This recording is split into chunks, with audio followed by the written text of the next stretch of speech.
Hello friend, स्वागत है आपका आपके अपने चैनल के स्टडी क्लासेज में। फ्रेंड, आज की क्लास में मैं न्यू लूसेंट सामान्य ज्ञान बुक लेकर आई हूं जो 2023 और 24 का संकलन है। फ्रेंड, आज की क्लास में मैं मुगल साम्राज्य से अकबर को करवाने जा रही हूं। तो चलिए फ्रेंड, बिना देर किए हम लोग अकबर को देखते हैं। मुगल साम्राज्य से अकबर जो है यह 1556 से 1605 ईस्वी तक था। सम्राट अकबर का जन्म 15 अक्टूबर 1542 ईस्वी को हमीदा बानो बेगम के गर्भ से अमरकोट के राणा वीर साल के महल में हुआ था। अकबर के बचपन का नाम जलाल था। उसका राज्याभिषेक 14 फरवरी 1556 ईस्वी को पंजाब के कलानौर नामक स्थान पे हुआ। अकबर के समकालीन शासक कौन कौन थे जिसे देखते हैं। रानी एलिजाबेथ जो थी यह 1558 से 1603 ईस्वी तक इंग्लैंड के शासक थे और यह अकबर के समकालीन हो जाएंगे। दूसरा हो जाएगा शाह अब्बास जो है यह 1588 से 1629 तक था और यह ईरान का शासक था। तीसरा हो जाएगा जार इवान चतुर्थ जो है यह वेसेयेविच के शासक थे और यह 1530 से 1584 ईस्वी तक रूस के शासक रहे। जार इवान फोर्थ वेसिलयेविच इवान दी टेरिबल नाम से कुख्यात था। आगे देखेंगे इसी में अकबर का शिक्षक कौन था, तो अब्दुल लतीफ ईरानी विद्वान जो था यह अकबर का शिक्षक था। वह जलाल उद्दीन मोहम्मद अकबर बादशाही गाजी की उपाधि से राज सिंहासन पे बैठा। अकबर जो था यह जलाल उद्दीन मोहम्मद अकबर बादशाही गाजी के उपाधि से राज सिंहासन पे बैठा था। बैरम खां जो था यह शिया मतावलंबी था। बैरम खां 1556 से 1560 ईस्वी तक अकबर का संरक्षक रहा। वह बदखशा का निवासी था। बैरम खां जो था यह बदखशा का निवासी था और यह शिया मतावली था। उसे प्यार से खानी बाबा कहा जाता था। बैरम खां को प्यार से खानी बाबा के नाम से जाना जाता था। पानीपत की दूसरी लड़ाई 5 नवंबर 1556 ईस्वी को अकबर और हेमू के बीच हुई थी। इस युद्ध में अकबर की विजय हुई थी। 31 जनवरी 1561 को मक्का की तीर्थ यात्रा के दौरान पाटन नामक स्थान पर मुबारक खां नामक युवक ने बैरम खां की हत्या कर दी थी। बैरम खां कौन था, तो यह अकबर का संरक्षक था और यह 1556 से 1560 ईस्वी तक अकबर का संरक्षक था। बैरम खां को प्यार से खानी बाबा के नाम से भी जाना जाता था। बैरम खां की हत्या किसने की, तो मुबारक खां नामक युवक ने बैरम खां की हत्या पाटन नामक स्थान पे कर दिया। आगे देखेंगे मई 1562 में अकबर ने हरम दल से अपने को पूर्णतः मुक्त कर लिया।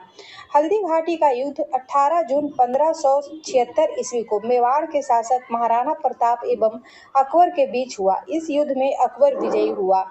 इस युद्ध में मुगल सेना का नेतृत्व मान सिंह एवं आसफ खां ने किया था।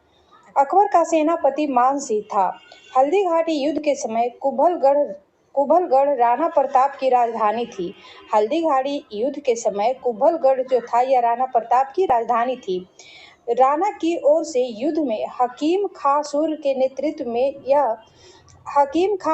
नेतृत्व में एक अफगान फौजी टुकड़ी एवं भीलों की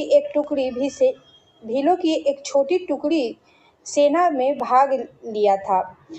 महाराणा प्रताप की मृत्यु 19 जनवरी 1597 ईस्वी में एक सख्त धनुष की प्रचंडता चढ़ाते समय अंदरूनी चोट लग जाने के कारण हो गई।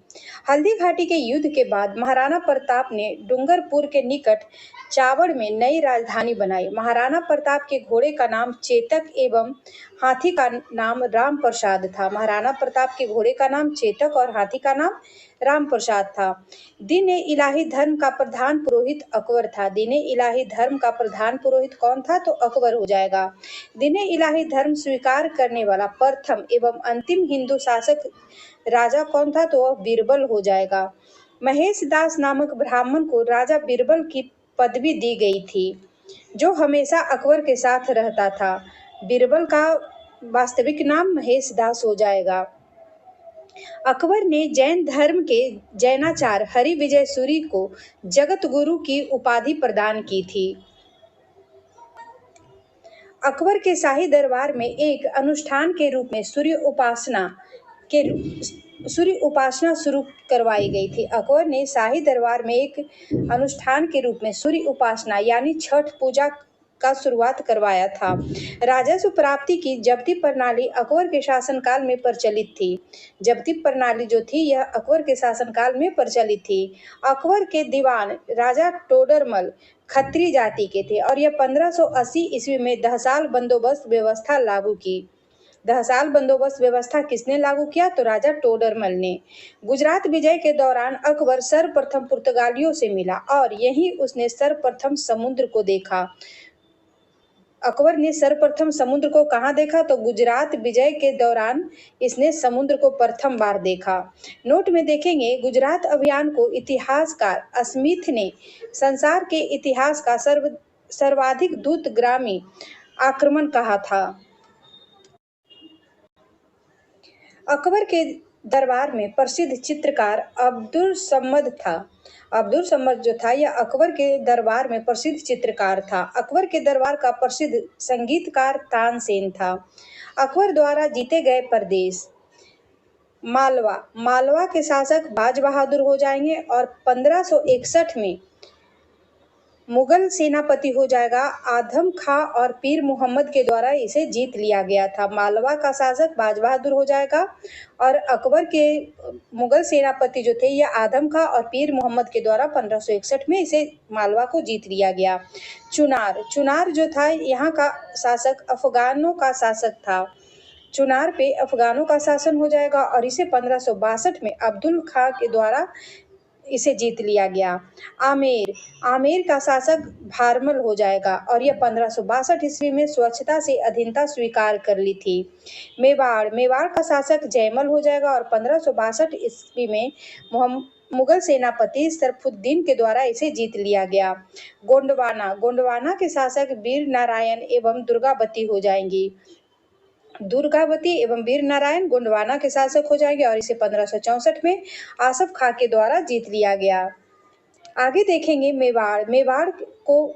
मेवाड़ का जो शासक था वह उदयसिंह एवं राणा प्रताप था और इसे 1568 ईस्वी में स्वयं अकबर के द्वारा इसे जीता गया। रणथंभौर का शासक सूरज नहाड़ा हो जाएगा और 1569 में भगवान दास एवं अकबर के द्वारा इसे जीता गया। कालिंजर के शासक रामचंद्र हो जाएंगे और इसे 1569 ईस्वी में मजनू खां काकशाह के द्वारा जीता गया। मारवाड़ के शासक राव चंद्र सेन हो जाएंगे और इसे 1570 ईस्वी में स्वेच्छता से अधीनता स्वीकार की थी। मारवाड़ का शासक राव चंद्र सेन जो था यह 1570 ईस्वी में मुगल सेनापति का आक्रमण हुआ था। उस समय यह अकबर को स्वच्छता से अधीनता स्वीकार कर ली थी। आगे देखेंगे जैसलमेर के शासक रावल हरि राय हो जाएंगे और यह 1570 में स्वच्छता से अधीनता स्वीकार की थी। बीकानेर के शासक कल्याणमल हो जाएगा और यह 1570 ईस्वी में स्वच्छता से अधीनता स्वीकार की थी। ये तीनों शासक जो थे यहाँ के ये तीनों ने स्वच्छता से अधीनता स्वीकार की थी। आगे देखेंगे गुजरात के शासक मुजफ्फर खां तृतीय हो जाएगा जो 1571 में सम्राट अकबर के द्वारा इसे विजय किया गया था। बिहार एवं बंगाल के शासक दाऊद खां हो जाएगा और इसे 1574 से 76 ईस्वी में मुनीम खान खाना के द्वारा इसे विजित किया गया था। आगे देखेंगे काबुल के शासक हकीम मिर्जा जिसे 1581 ईस्वी में मानसी एवं अकबर के द्वारा जीता गया। कश्मीर यूसुफ याकूब खां यहाँ के शासक हो जाएंगे और इसे 1586 ईस्वी में भगवान दास व कासिम खां के द्वारा जीता गया था। उड़ीसा के शासक निसार खां हो जाएगा जिसे 1592 ईस्वी में मानसी के द्वारा जीता गया। सिंध के शासक हो जाएंगे जानी बेग जिसे 1593 में अब्दुल रहीम खाना के द्वारा जीता गया। बलूचिस्तान इसके शासक पन्नी अफगान हो जाएगा जिसे 1595 ईस्वी में मीर मासूम के द्वारा जीता गया।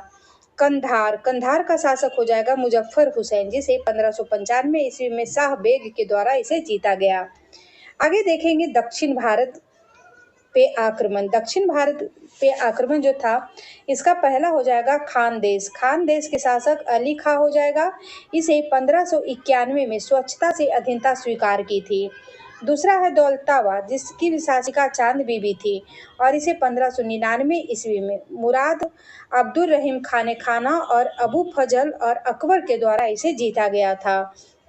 चांद बीबी कहाँ की शासिका थी, तो ये दौलताबाद की हो जाएंगी, जो कि दक्षिण की थी। अहमदनगर के शासक बहादुर शाह और चांद बीबी थी, जिसे 1600 ईस्वी में अकबर के द्वारा जीता गया था। आगे देखेंगे असीरगढ़। असीरगढ़ के शासक मीरन बहादुर हो जाएंगे, जिसे 1601 में अकबर के द्वारा जीता गया और यह अकबर का अंतिम अभियान था। असीरगढ़ का अभियान जो था, अकबर का अंतिम अभियान था और इसे 1601 ईस्वी में जीता गया। आगे देखेंगे अकबर के कुछ महत्वपूर्ण कार्य। दास प्रथा का अंत। प्रथा का अंत जो है 1562 ईस्वी में अकबर ने किया था। अकबर को हरम दल से मुक्ति कब मिली, तो 1562 में हो जाएगा। तीर्थ यात्रा कर समाप्त कब किया गया, तो 1563 में। दास प्रथा का अंत 1562 में, अकबर को हरम दल से मुक्ति 1562 में, तीर्थ यात्रा कर समाप्त 1563 में, जजिया कर समाप्त किया 1564 में, फतेहपुर सीकरी की स्थापना एवं राजधानी आगरा से फतेहपुर सीकरी स्थानांतरण कब किया गया, तो 1571 में हुआ। इबादत खाने की स्थापना अकबर के द्वारा 1575 ईस्वी में किया गया। इबादत खाने में सभी धर्मों के लोगों के प्रवेश की अनुमति मजहर की घोषणा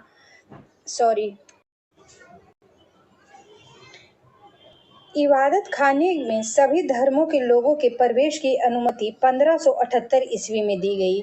मजहर की घोषणा अकबर के द्वारा 1579 ईस्वी में की गई। दीने इलाही की स्थापना जो है अकबर के द्वारा 1582 ईस्वी में किया गया। इलाही संबंध की शुरुआत जो है 1583 ईस्वी में किया गया। राजधानी लाहौर स्थानांतरित कब किया गया, तो 1585 में हो जाएगा। आगे देखेंगे दसवंत एवं बसावन अकबर के दरबार के चित्रकार थे। अकबर के महान चित्रकार कौन कौन थे, तो दसवंत थे और बसावन थे। अकबर के शासनकाल के प्रमुख गायक तानसेन, बाज बहादुर, बाबा रामदास एवं बैजू बावरा थे। संगीत सम्राट तानसेन का जन्म 1506 ईस्वी में ग्वालियर में एक ब्राह्मण परिवार में हुआ था। इनका असली नाम रामतनु पांडे था। तानसेन का असली नाम हो जाएगा रामतनु पांडे था। वह ध्रुपद गायन शैली का महान संगीतकार था। तानसेन जो था यह ध्रुपद गायन शैली का महान संगीतकार था। यह बीन बजाते थे। इसकी प्रमुख कृतियां थी मियाँ की तोड़ी, मियाँ का मल्हार, मियाँ का सारंग, दरबारी कन्हारा आदि। तानसेन का प्रमुख कृति कौन कौन है, तो मियाँ की तोड़ी, मियाँ का मल्हार, मियाँ का सारंग और दरबारी कन्हारा। कंठाभरण बानी विलास की उपाधि अकबर ने तानसेन को दिया था। तानसेन का असली नाम हो जाएगा रामतनु पांडे। तानसेन अकबर के दरबार में आने से पूर्व रीवा के राजा रामचंद्र के राजाश्रय में था। तानसेन जो था यह अकबर के दरबार में आने के पहले रीवा के राजा रामचंद्र के राजाश्रय में था। अकबर के काल में स्वामी हरिदास भी एक महान संगीतज्ञ थे। ये वृंदावन में रहकर भगवान की उपासना करते थे। एक मत के अनुसार हरिदास तानसेन के गुरु थे, जबकि कुछ विद्वान हरिदास एवं तानसेन दोनों को मान सिंह तोमर का शिष्य बतलाते हैं। यह भी प्रचलित है कि हरिदास का गाना सुनने के लिए अकबर को उनकी कुटिया पर जाना पड़ा, क्योंकि उन्होंने अकबर के दरबार में जाने से मना कर दिया था। इनका कहना था कि वे अकेले अपने भगवान के लिए ही गाते हैं, दरबार से उनका कोई सरोकार नहीं। दास्ता ए अमीर हमजा हमजा नामा के नाम से प्रसिद्ध था। यह प्रसिद्ध अरबी महाकाव्य है। हमजा नामा जो है यह प्रसिद्ध अरबी महाकाव्य है। यह मुगल चित्रशाला की सबसे पहली अत्यंत महत्वपूर्ण कृति है। इसमें हजरत मोहम्मद साहब के चाचा अमीर हमजा के वीरतापूर्ण कारनामों का चित्रण संग्रह है। इस पांडुलिपि का चित्रण मीर सैयद अली जो पर्यवेक्षक थे, और अब्दुल समद के नेतृत्व में ग्वालियर, गुजरात, लाहौर, कश्मीर तथा मालवा आदि से बुलाए गए लगभग 100 चित्रकारों के एक समूह ने किया। हमजानामा को चित्रित करने का कार्य हुमायूं के काल में प्रारंभ हुआ और अकबर के काल में पूर्ण हुआ। इस कार्य को पूरा करने में 15 वर्ष लगे। इसे अंतिम रूप से चित्रित करने का कार्य अब्दुल समद ने किया। इसके चित्र को चित्रपट कहा गया था। हमजानामा के चित्र को चित्रपट कहा गया है। आगे देखेंगे अकबर के शासन प्रणाली की प्रमुख विशेषता क्या थी। तो अकबर के शासन प्रणाली की प्रमुख विशेषता जो थी, यह मनुष्यवधारी प्रथा हो जाएगी। अकबर के समकालीन प्रसिद्ध सूफी संत सलीम चिश्ती थे। अकबर की मृत्यु 16 अक्टूबर 1605 ईस्वी को हुई। इसे आगरा के निकट सिकंदरा में दफनाया गया। अकबर का मकबरा कहाँ है? तो सिकंदरा में हो जाएगा। अकबर की मृत्यु कब हुई? 16 अक्टूबर 1605 ईस्वी को। और अकबर का जन्म कब हुआ था? तो अकबर का जन्म जो है यह हो जाएगा, अकबर का जन्म हो जाएगा 15 अक्टूबर 1542 को और मृत्यु 16 अक्टूबर 1605 ईस्वी को। स्थापत्य कला के क्षेत्र में अकबर की महत्वपूर्ण कृतियां हैं। दिल्ली में हुमायूं का मकबरा, आगरा का लाल किला, फतेहपुर सिकरी में शाही महल, दीवाने खास, पंचमहल, बुलंद दरवाजा, जोधाबाई का महल, इबादत खाना, इलाहाबाद का किला और लाहौर का किला, यह सब अकबर के द्वारा बनवाया गया था। आगे देखेंगे अकबर के दरबार को सुशोभित करने वाले 9 रत्न थे कौन कौन। पहला हो जाएगा अबुल फजल, जो 1551 से 1602 तक था। फैजी 1547 से 1595 तक था।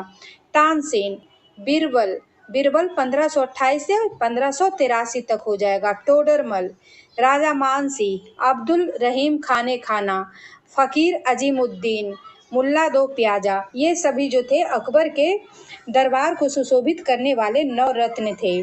अब्दुल फजल का बड़ा भाई फैजी अकबर के दरबार में राज्य कवि के पद पर आसीन था। इसने भास्कराचार्य की पुस्तक लीलावती का फारसी में अनुवाद किया।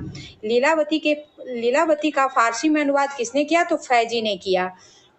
इसे फारसी महाकाव्य काव्य का मास्टर माना जाता है। अब्दुल फजल ने अकबरनामा ग्रंथ की रचना की। अकबरनामा ग्रंथ की रचना किसने की? तो अबू फजल ने की। वह दीन ए इलाही धर्म का मुख्य पुरोहित था। अबू फजल जो था यह दीन ए इलाही धर्म का मुख्य पुरोहित था। दीन ए इलाही की स्थापना अकबर के द्वारा 1582 ईस्वी में किया गया था। 82 ईस्वी में किया गया था। आगे देखेंगे अकबर ने भगवान दास जो आमेर के राजा भारमल के पुत्र थे। भारमल का पुत्र कौन था? भगवान दास। अकबर ने भगवान दास को अमीर उल उमरा की उपाधि दी थी। यूसुफ जाइयों के विद्रोह को दबाने के दौरान बीरबल की हत्या हो गई। 1602 ईस्वी में सलीम, जिसे जहांगीर के नाम से जानते हैं, 1602 ईस्वी में सलीम के निर्देश पर दक्षिण से आगरा की ओर आ रहे अबू फजल को रास्ते में वीर सिंह बुंदेला नामक सरदार ने हत्या कर दी। मुगल सम्राट अकबर ने अनुवाद विभाग की स्थापना की। नकीब खां, अब्दुल कादिर बदायूनी तथा शेख सुल्तान ने रामायण एवं महाभारत का फारसी अनुवाद किया। वह महाभारत का नाम रजमनामा युद्धों की पुस्तक रखा। रजमनामा किसका नाम हो जाएगा? तो महाभारत का नाम हो जाएगा। रजमनामा महाभारत का नाम हो जाएगा और इसे युद्धों की पुस्तक कहा गया है।